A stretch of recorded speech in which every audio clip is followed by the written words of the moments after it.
Hello everyone, welcome back to my YouTube channel. आज हम discuss करेंगे कम्युनिटी हेल्थ नर्सिंग के 9th यूनिट के थर्ड पार्ट के बारे में। फर्स्ट एंड सेकंड पार्ट हमारा कवर हो चुका है। आज हम थर्ड पार्ट डिस्कस करने वाले हैं और थर्ड पार्ट है हमारा टीचिंग लर्निंग प्रोसेस। सीखने सिखाने की प्रक्रिया क्या होती है। चलिए शुरू करते हैं। टीचिंग लर्निंग प्रोसेस क्या है? अनुभव के परिणाम स्वरूप व्यवहार या आचरण में होने वाले परिवर्तन को शिक्षा प्राप्ति या सीखना कहा जा सकता है। यानी हम अपनी डेली लाइफ में जो भी देखते हैं या फील करते हैं, कुछ भी हम ऐसा महसूस कर रहे होते हैं, तो उससे हम कुछ ना कुछ सीखते ज़रूर हैं। कुछ भी हम जब अनुभव करते हैं, उसके परिणाम स्वरूप हमारे व्यवहार में, हमारे आचरण में बहुत सारे चेंजेस होते हैं, परिवर्तन आते हैं और इसे ही हम शिक्षा प्राप्ति कहते हैं। सीखना एक ऐसी मानसिक प्रक्रिया होती है जिसके द्वारा हमारे ज्ञान में, कुशलता, व्यवहार या आचरण में परिवर्तन होते हैं। जब भी हम कुछ सीखते हैं, तो सीखने की वजह से हमारा नॉलेज जो है वो इंक्रीज होता है और उसके बाद हमारे अंदर कई सारे ऐसे चेंजेस आते हैं। नए ज्ञान और अनुभव प्राप्त होने से ही हमेशा परिवर्तन आता है, हमेशा बदलाव होता है। सीखने को प्रत्यक्ष बोध या स्पष्टीकरण या विभिन्न अर्थों के उपयोग करने की प्रक्रिया के रूप में हम स्पष्ट कर सकते हैं। जैसे कि हमने कुछ भी ऐसा सीखा तो उसे हम प्रत्यक्ष रूप से दिखा सकते हैं लोगों को, या किसी चीज को एक्सप्लेन करके हम दिखा सकते हैं, या विभिन्न अर्थों के उपयोग करके हम उस प्रक्रिया को स्पष्ट कर सकते हैं कि हमने क्या सीखा अपनी लाइफ में। सीखने की श्रृंखलाबद्ध गतिविधियां हैं। क्या-क्या गतिविधियां होती हैं? पहली तो है अवलोकन, यानी कि ऑब्जर्वेशन करना, किसी भी चीज को ऑब्जर्व करना। विस्तृत बातें या कोई ऐसा अनुभव या कोई ऐसी घटना, कोई ऐसी कंडीशन जिससे हम कुछ सीखते हैं। हम जब भी किसी से कुछ सुनते हैं, कोई हमें कुछ बता रहा होता है, तो उससे भी हम बहुत कुछ सीखते हैं, या हम खुद का कुछ अनुभव करते हैं। हमने कोई ऐसा एक्सपेरिमेंट किया जिसकी वजह से हमें कुछ सीखने को मिला, या कोई सडन ऐसी घटना हो गई जिसकी वजह से हम लाइफ में बहुत कुछ सीखते हैं। कोई भी ऐसी इमरजेंसी कंडीशन हो गई, उसकी वजह से भी हम सीखते हैं। तो सबसे पहला क्या होता है? ऑब्जर्वेशन करना। सेकंड है हमारा वर्णन, यानी कि डिस्क्रिप्शन। जो कुछ पहले हो चुका है हमारी लाइफ में या किसी की भी लाइफ में, यानी कुछ भी ऐसा पहले जो हो चुका है उसका स्मरण करना, उस चीज को किसी को बताना, या किसी के बारे में बात करना, या उसे लिखना, उस चीज को अनुभव करना, दैट इज डिस्क्रिप्शन। थर्ड है हमारा विश्लेषण, एनालिसिस करना। संभावित अर्थों को पहचानना, विस्तृत बातों से उचित सार निकालना, यानी किसी टॉपिक का ऑल ओवर कंक्लूजन निकालना, या समानताएं असमानताएं देखना। नेक्स्ट है हमारा सीखने के परिणामों की तर्क संगता, यानी वैलिडिटी ऑफ लर्निंग प्रोसेस। सीखने वाले को अन्यों से प्राप्त अर्थों का पुनरीक्षण करना। जो भी हम सीखते हैं उसको अन्य लोगों से प्राप्त अर्थों के साथ में उसका पुनः से निरीक्षण करना।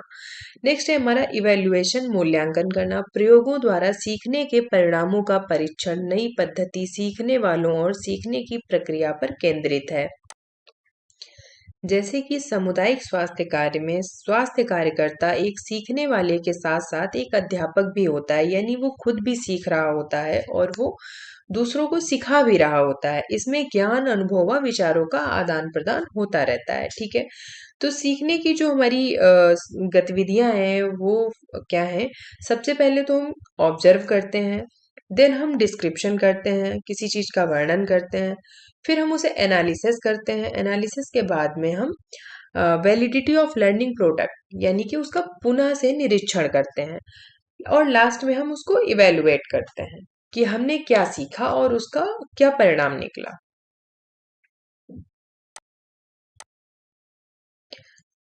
नेक्स्ट है सीखने संबंधी धारणाएं, कॉन्सेप्ट ऑफ लर्निंग क्या है?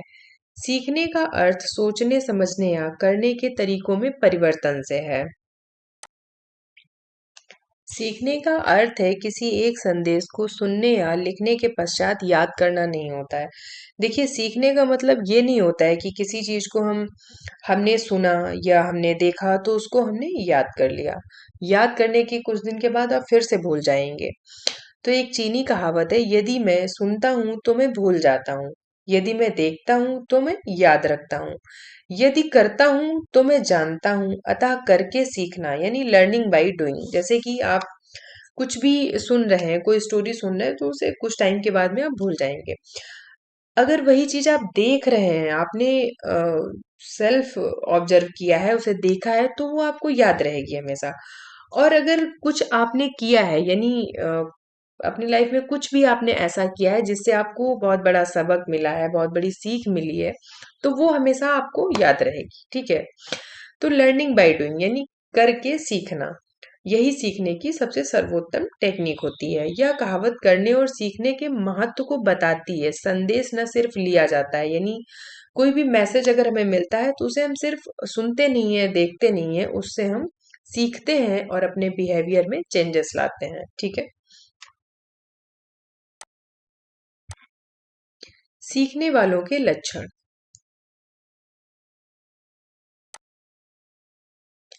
तो सीखने वालों के लक्षण क्या क्या होते हैं? हर व्यक्ति आजीवन सीखता रहता है।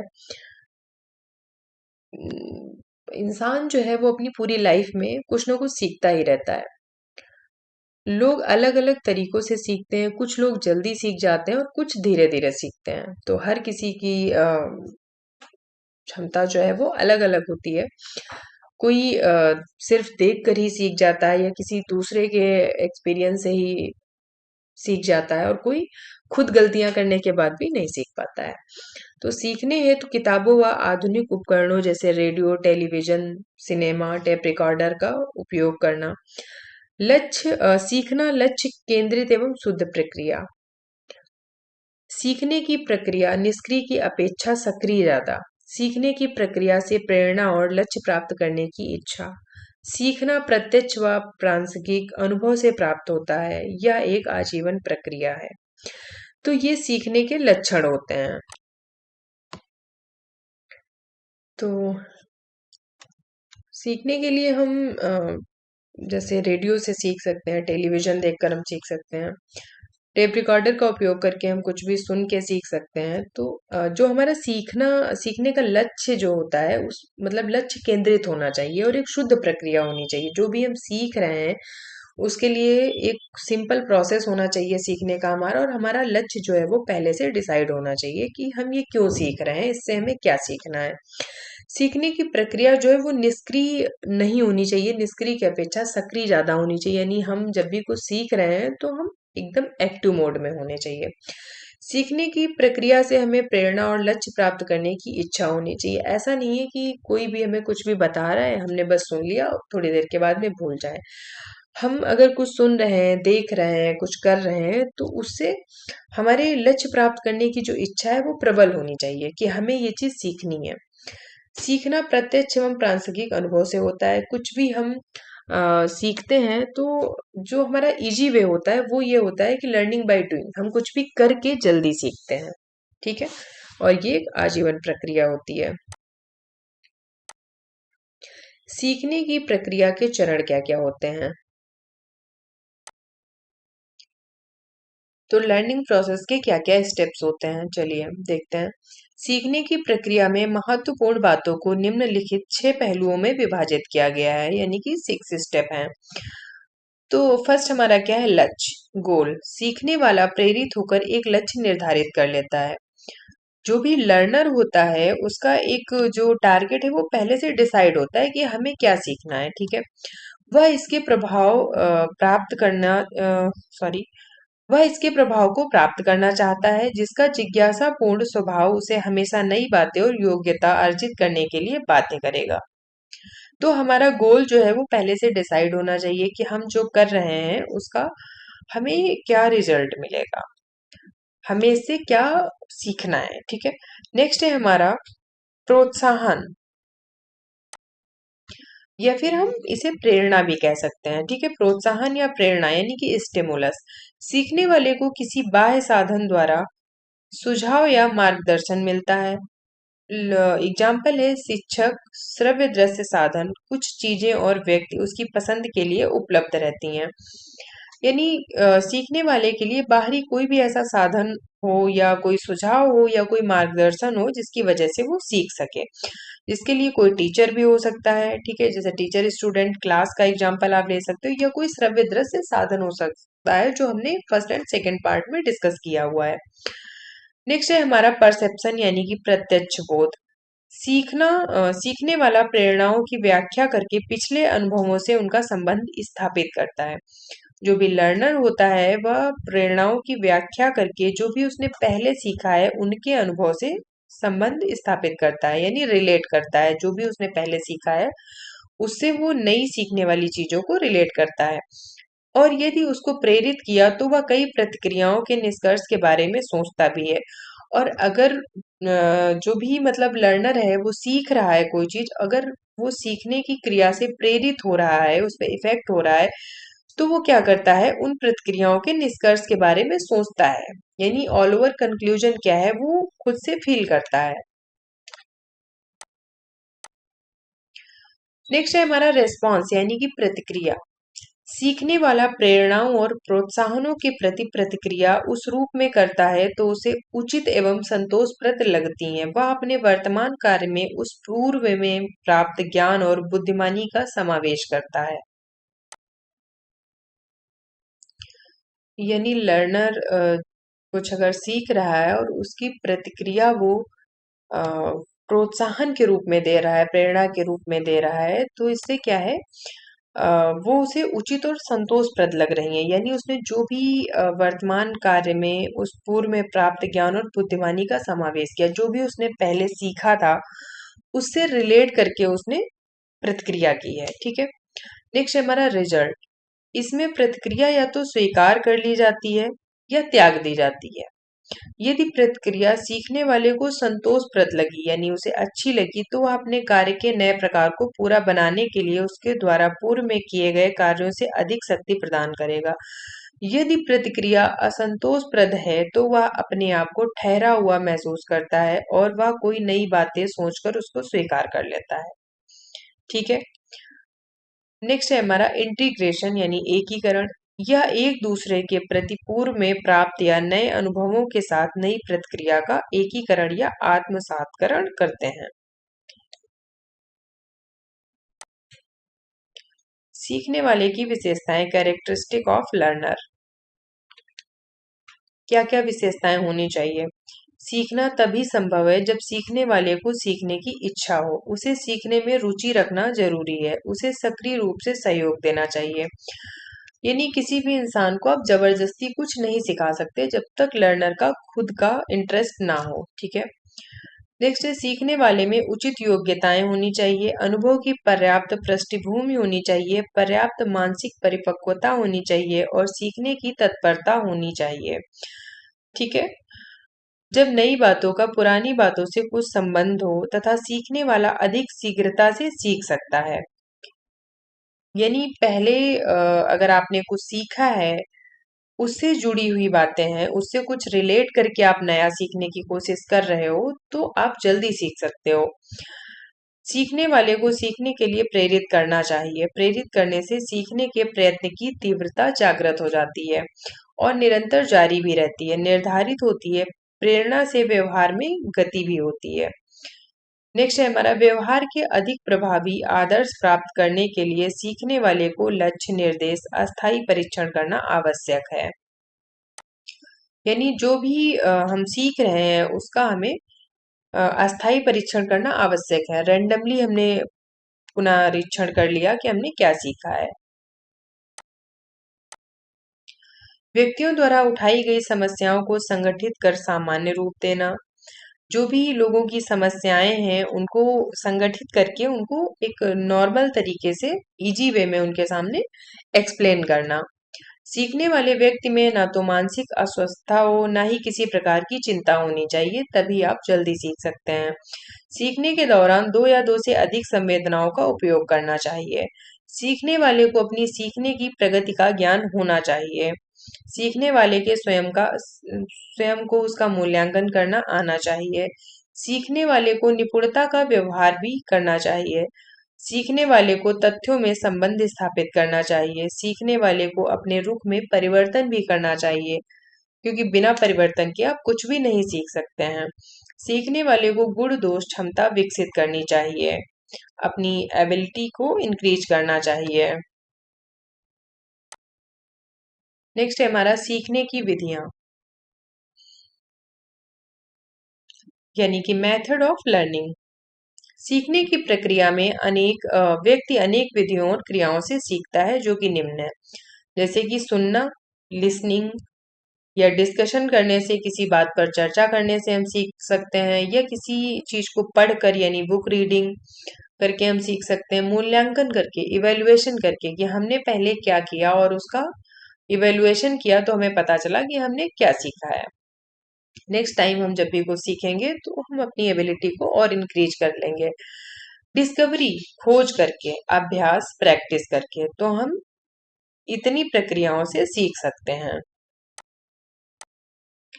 सीखने की मुख्य विधियां इस प्रकार हैं। सीखने की क्या क्या विधियां होती हैं? अनुकरण द्वारा सीखना, यानी लर्निंग थ्रू इमिटेशन, सीखने का आधारभूत एवं महत्वपूर्ण प्रकार है।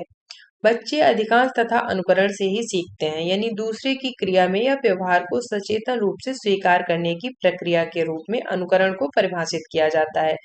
सीखने वाला बिना सोचे समझे दूसरे के आचरण की हूबहू नकल करता है। जैसे कि बच्चे बच्चे घर में बड़ों को जो भी करते देखते हैं वो बिना सोचे समझे उसी प्रक्रिया को दोहराने लगते हैं। ठीक है। नेक्स्ट है प्रतिबंधी प्रतिक्रिया द्वारा सीखना, लर्निंग थ्रू कंडीशनल रिफ्लेक्स। दो प्रसंगों का होना, जैसे घंटी बजाने के बाद कुत्ते को खाना खिलाना। पहली क्रिया के बाद दूसरी क्रिया का पूर्वानुमान है, इसे प्रतिबंधी प्रक्रिया कहते हैं। ठीक है। नेक्स्ट हमारा परीक्षण प्रणाली विधि, ट्रायल एंड एरर मेथड। इस विधि द्वारा हम कई बातें सीख सकते हैं। तो जब भी हम अपनी समस्या के समाधान या कुछ चीजें सीखने का वास्तविक तरीका नहीं खोज पाते हैं, तो हम क्या करते हैं, हम विभिन्न तरीके अपनाते हैं और तब तक प्रयत्न करते हैं जब तक हम सही निष्कर्ष पर नहीं पहुंच जाते। इस विधि में सीखने वाले को धैर्य रखना आवश्यक है। तो ये होती है हमारी परीक्षण प्रणाली, मतलब हम तब तक परीक्षण करते हैं जब तक कि हम उस चीज को सीख नहीं जाते हैं। ठीक है। अंतर्दृष्टि के माध्यम से सीखना, लर्निंग थ्रू इंसाइट। अंतर्दृष्टि एक मानसिक प्रक्रिया है जिसके द्वारा विभिन्न परिणामों का नयापन और स्पष्ट संयोजन का बोध होता है। इसका अर्थ है समझदारी के साथ परिस्थितियों में प्रवेश करना। मनुष्य विभिन्न विषयों के बीच संबंधों को समझता है और उनमें छुपे आदर्शों को ढूंढने का प्रयास करता है। यानी मन ही मन हम किसी चीज को सोचते हैं, फिर उसे हम स्पष्ट करते हैं और उसके निष्कर्ष तक हम पहुंचते हैं। ठीक है। तो ये है अंतर्दृष्टि के माध्यम से सीखना। शिक्षण के सिद्धांत, प्रिंसिपल ऑफ टीचिंग। क्या क्या प्रिंसिपल्स होते हैं? शिक्षण का अर्थ है विद्यार्थियों को सीखने में सहायता करना। स्वास्थ्य कार्यकर्ता शिक्षण में निम्न दो कारण में विकास करना। पहला है दाइयों और ग्राम स्वास्थ्य गाइड को सीखने में सहायता करना, और दूसरा है समुदाय को स्वास्थ्य शिक्षण सीखने हेतु सहायता करना। ये आप अप्लाई कर सकते हो, क्योंकि बेसिकली आप एक हेल्थ वर्कर हो, स्वास्थ्य कार्यकर्ता हो, तो कार्यकर्ता के दो ही कारण है इसमें जहां पर वो डेवलप कर सकते हैं। पहला क्या है, दाइयों और ग्राम स्वास्थ्य गाइड को सीखने में हेल्प करना है आपको, और दूसरा है समुदाय को स्वास्थ्य शिक्षण सीखने में सहायता करनी है। बस आपके यहाँ पे दो ही रोल हैं। नेक्स्ट है शिक्षण की विधियां क्या क्या होनी चाहिए। व्यक्तिगत शिक्षण विधियां, इंडिविजुअल टीचिंग मेथड्स, जिसमें पहला है हमारा संभाषण यानी कि डायलॉग। संभाषण या प्रश्नों के साथ बातचीत शिक्षण स्थिति के अनुसार होनी चाहिए, यानी जब भी हम किसी से बात कर रहे हैं, क्वेश्चन आंसर कर रहे हैं, तो वो हमारी कंडीशन के अनुसार होनी चाहिए। ठीक है। शिक्षण स्थिति के अनुसार होनी चाहिए। जैसे कोई माता टीकाकरण करवाने स्वास्थ्य केंद्र आई हो, या गर्भवती महिला के साथ प्रसव पूर्व देखभाल संबंधी बातचीत करनी है, अतः चर्चाओं के द्वारा ही उनकी शंका का समाधान होगा, इसलिए व्यक्तिगत संपर्क पद्धति उपयोग होगी। ठीक है, यानी हम वन बाय वन बात करेंगे उनसे। नेक्स्ट है हमारा प्रदर्शन, डेमोन्स्ट्रेशन दे करके। पहला तो हम किसी से बात करके उनके क्वेश्चंस के आंसर दे करके उनके डाउट्स को क्लियर करके हम उन्हें सिखा सकते हैं, और दूसरा है हम उन्हें डेमोन्स्ट्रेशन देके करके हम बता सकते हैं। स्वास्थ्य कार्यकर्ता को कोई भी प्रक्रिया उनकी समस्या से संबंधित करके उन्हें बताना चाहिए, यानी उनसे रिलेटेड एग्जाम्पल दे करके उन्हें समझाना चाहिए, जिससे वो अगली बार स्वयं कर सकें। जैसे किसी बच्चे को डायरिया, दस्त होने पर उसे ओआरएस का घोल पिलाना। अतः स्वास्थ्य कार्यकर्ता को एक बार ओआरएस घोल बनाकर उन्हें सिखाना चाहिए और उसे कैसे देना चाहिए ये बात भी बतानी चाहिए। इसके बाद में क्या होगा, अगर बाद में कभी जरूरत पड़ती है तो माँ जो है वो घर पर जाकर के स्वयं ओआरएस घोल बनाकर बच्चे को दे सकेगी। तो पहला है हमारा संभाषण और दूसरा है हमारा डेमोन्स्ट्रेशन टेक्निक। ठीक है, अच्छे शिक्षण के लिए सिखाने का वातावरण बनाना। प्रभावी शिक्षण के लिए क्या-क्या आवश्यक है? यदि आप चाहते हैं कि आप जो सिखा रहे हैं और आपका शिक्षण जो है वो प्रभावी हो, इफ़ेक्टिव हो, तो उसके लिए आपको कुछ चीज़ें करनी आवश्यक होती हैं। जैसे कि अच्छे शिक्षण के लिए सिखाने का वातावरण बनाना, यानी कि पहले तो आपको एनवायरनमेंट डेवलप करना है, क्रिएट करना है, वहाँ पर कोई एक्स्ट्रा नॉइज़ ना हो, वहाँ पर कोई डिस्टर्बेंस ना हो, इस तरीके से। शिक्षण के लिए सीखने वाले से कैसे संबंध है, ये भी उतना ही महत्वपूर्ण है जितना कि हम उन्हें पढ़ाते हैं। ठीक है, हमें लोगों को बराबरी का दर्जा देकर मित्र समझना चाहिए, यानी हमें किसी में भी कोई पक्षपात नहीं करना है, हमारे लिए सभी सेम है। ठीक है, तथा उन्हें सीखने के लिए तैयार करना चाहिए, उन्हें प्रिपेयर करना चाहिए। ठीक है, उन्हें वो ही पढ़ाना चाहिए जो उनके जीवन से संबंधित हो, जो उनकी आवश्यकताओं की पूर्ति करने में सहायक हो और जो समस्याओं का समाधान हो, यानी सामने वाले को क्या सबसे ज़्यादा ज़रूरत है सीखने की, उससे जुड़ी हुई जानकारी ही हम उनको देंगे। लोग अच्छी तरह से वही सीखते हैं जो वह खुद करते हैं, सीखना उनके कार्य के अनुसार होना चाहिए। हम जो भी सिखा रहे हैं, उसमें हम सबसे ईज़ी मेथड का यूज़ करेंगे, ताकि वो लोग आसानी से सीख सकें और उन्हें इंटरेस्ट भी होना चाहिए उस चीज़ में, जिससे वो जल्दी सीख सकें। सीखने वाले को सीखने सिखाने के कार्य में भाग लेना चाहिए। जो भी लोग सीख रहे हैं, उनको फिर हम नेक्स्ट अगर किसी को सिखा रहे हैं, तो उस चीज़ में उन्हें पार्टिसिपेट करने के लिए बोलेंगे। इससे क्या होगा, उनका पुनः निरीक्षण भी हो जाएगा और नॉलेज जो है वो और इंक्रीज हो जाएगा। ठीक है, नेक्स्ट है हमारा संभाषण डायलॉग, जो हमने पहले बताया, ग्राम स्वास्थ्य गाइड या दाई की समस्याओं का समाधान करना है। पहले तो उनसे उनके कार्य के प्रति आई समस्याओं से संबंधित चर्चा करनी है कि वो जो भी कर रही हैं, जो भी हेल्थ सर्विसेज दे रही हैं, उसमें उन्हें कोई समस्या तो नहीं हो रही है, कोई परेशानी तो नहीं हो रही है। अगर कुछ ऐसी समस्या है तो उससे हम उस पर हम चर्चा करेंगे पहले और उनकी समस्याओं का समाधान करेंगे। उनके गाँवों के रीति-रिवाज की जानकारी भी लेनी चाहिए कि आप जिस एरिया में कार्य कर रहे हो, वहाँ के रीति-रिवाज कैसे हैं, लोग कैसे हैं, इस बारे में हमें पता होना चाहिए। नेक्स्ट है ग्रुप मेथड, समूह विधि। इस विधि में समूह में चर्चा करना चाहिए। सीखने-सिखाने की प्रक्रिया में सबको बराबरी का दर्जा देकर चर्चाओं में भाग लेने के लिए प्रोत्साहित करना चाहिए। मतलब जिसे भी हम सिखा रहे हैं, जो लोग सीख रहे हैं, उनसे भी हम पार्टिसिपेट करने के लिए बोलेंगे। नेक्स्ट है समूह शिक्षण विधियाँ। ग्रुप टेक्निक मेथड हमारे क्या-क्या होते हैं? सबसे पहला तो बातचीत करके हम बाय टॉक हम उन्हें ट्रेंड कर सकते हैं, ठीक है? नेक्स्ट है हमारा समूह चर्चा, ग्रुप डिस्कशन करके। नेक्स्ट है हमारा वाद-विवाद करके, यानी डिबेट करके हम आपस में चर्चा करके हम सीख सकते हैं। फील्ड ट्रिप जा करके सीख सकते हैं। ऑब्जर्वेशन करके सीख सकते हैं, डेमोन्स्ट्रेशन करके सीख सकते हैं, जो मैंने अभी पहले भी बताया था। रोल प्ले करके, भूमिका बना करके, भूमिका खेलना, यानी किसी का रोल प्ले करके, जैसे नुक्कड़ नाटक वगैरह है, ये करके हम सीख सकते हैं। कठपुतली का खेल, पपेट शो होते हैं, उनसे सीख सकते हैं, मतलब सिखा भी सकते हैं, सीख भी सकते हैं। अनुभवों के आधार पर सीखना, लर्निंग बाय एक्सपीरियंस, जो भी हमने अपनी लाइफ में सीख किया, कुछ अच्छा काम या कुछ बुरा काम, उससे हमें जो भी एक्सपीरियंसेस मिले, उनको हम किसी के साथ शेयर करके भी उन्हें हम सिखा सकते हैं। परियोजना किसी प्रोजेक्ट के थ्रू भी हम उन्हें सिखा सकते हैं, नाटक ड्रामा करके भी उन्हें हम सिखा सकते हैं। कहानी सुनना, स्टोरी टेलिंग, कहानी सुना करके भी हम उन्हें सिखा सकते हैं। गीत, नृत्य और संगीत, सॉन्ग, डांस, जैसे फोक डांस वगैरह होते हैं म्यूजिक के साथ में, तो उनसे भी हम उन्हें सिखा सकते हैं। सीखने के पाठ और खेल, लर्निंग एक्सरसाइज या लर्निंग गेम्स वगैरह जो भी होते हैं, उनसे भी हम सीख सकते हैं। सी, समूह को शिक्षण देने की विधियां, मास टेक्निक मेथड। प्रसारण, ब्रॉडकास्ट चैनल से भी हम कोई भी इंफॉर्मेशन जो है वो हम पास कर सकते हैं, या फिल्म शोज से हमें बहुत कुछ सीखने को मिलता है। एग्जीबिशंस होते हैं, प्रदर्शनियां लगती हैं, छोटे छोटे से प्रदर्शन होते हैं, उनसे भी हम बहुत कुछ सीख सकते हैं। नेक्स्ट हमारा स्वास्थ्य शिक्षा के सिद्धांत, प्रिंसिपल्स ऑफ हेल्थ एजुकेशन।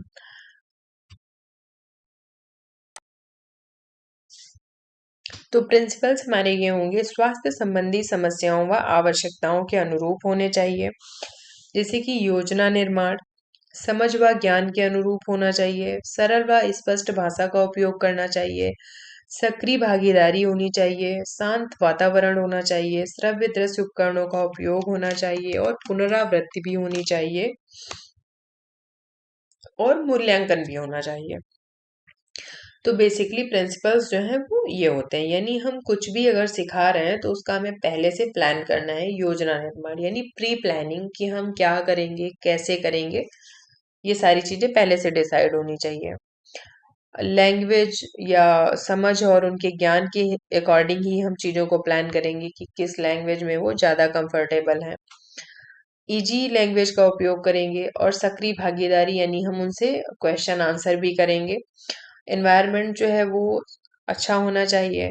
श्रव्य दृश्य उपकरणों का प्रयोग करके हम उन्हें इजी वे में समझा सकते हैं और पुनरावृत्ति भी करेंगे।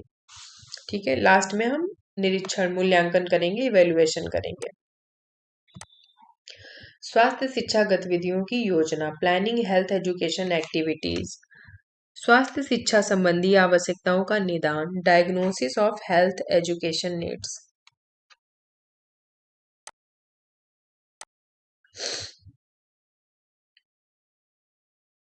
तो इसमें हम क्या करेंगे, स्वास्थ्य संबंधी शिक्षा की जो भी हम योजना बनाएंगे, उसमें सबसे पहला काम हमारा क्या होगा, स्वास्थ्य संबंधी आवश्यकताओं का निदान करना। ठीक है, निदान किया जाए या निर्धारण किया जाए। तो प्रश्न ध्यान में रखना आवश्यक है, जैसे कि बीमारियां व उनके कारण, बीमारियों के फैलने का असर, बीमारियों से कौन ग्रसित है, किन्हें ज्यादा जरूरत है उपचार की, लोगों के स्वास्थ्य और पोषण संबंधी निर्णय अधिक प्रभावी होंगे। ठीक है, तो ये सारे क्वेश्चंस हम ध्यान में रखेंगे जब भी कोई हम स्वास्थ्य शिक्षा गतिविधियां प्लान कर रहे होंगे। सेकंड नंबर है, स्वास्थ्य शिक्षा हेतु समुदाय के संसाधनों को पहचानना, identify community resources for health education. यह स्वास्थ्य शिक्षा की ओर दूसरा चरण है। ठीक है, इसका मुख्य लक्षण है कि समुदाय स्वयं इससे जुड़ जाए, ताकि यह उनके अपने आप का प्रोग्राम बन जाए। ठीक है, यानी वो लोग जब खुद से पार्टिसिपेट करेंगे तो ये बहुत अच्छा होगा। तो पहला क्या है हमारा, मानवीय संसाधन, ह्यूमन रिसोर्सेज, जैसे कि ह्यूमन रिसोर्सेज में हम किनका यूज करेंगे, विलेज लीडर्स जो होते हैं, ग्राम नेता जो होते हैं, ग्राम स्वास्थ्य गाइड होते हैं, परंपरागत वैद्य होते हैं, या दाइस का, या फिर स्कूल टीचर्स का, या बच्चों का। इन सभी को हम, इन सभी के साथ में पार्टिसिपेट करेंगे, कुछ भी अगर हम प्लान कर रहे हैं तो इन लोगों के साथ में प्लान करेंगे। बी है हमारा भौतिक संसाधन, यानी फिजिकल रिसोर्सेज, जैसे कि जमीन, फसल, घास, पत्थर, बीज इत्यादि, इन सब चीजों को ध्यान में रखते हुए ही ये प्लान करेंगे। थर्ड है हमारा स्वास्थ्य शिक्षा नियोजित और क्रियान्वित करने की प्रक्रिया, the process of planning and implementation health education. हम किस तरह से अपने प्रोग्राम को हम इम्प्लीमेंट कर रहे हैं।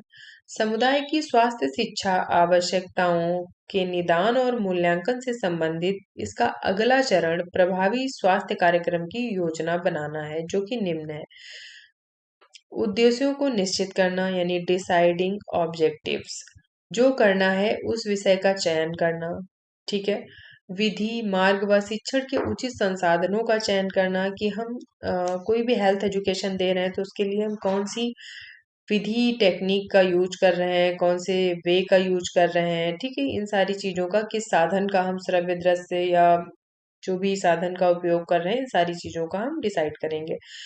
किसी कार्यवाही योजना का विकास करना, developing a plan of operation.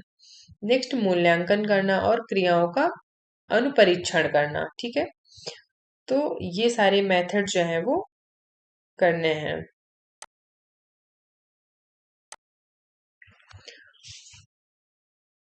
देखिए ये ग्राफ चार्ट है इसका।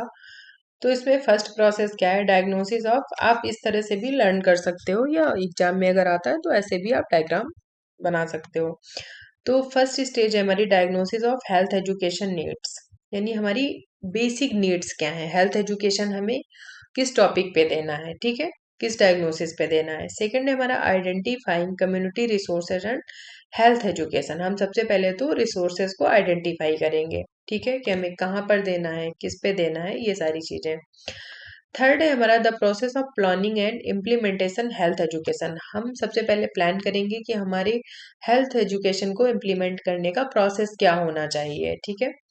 नेक्स्ट है developing a plan of operation. फिर हम किस तरह से अपने प्लान को ऑपरेट करेंगे, ये डेवलप करना है।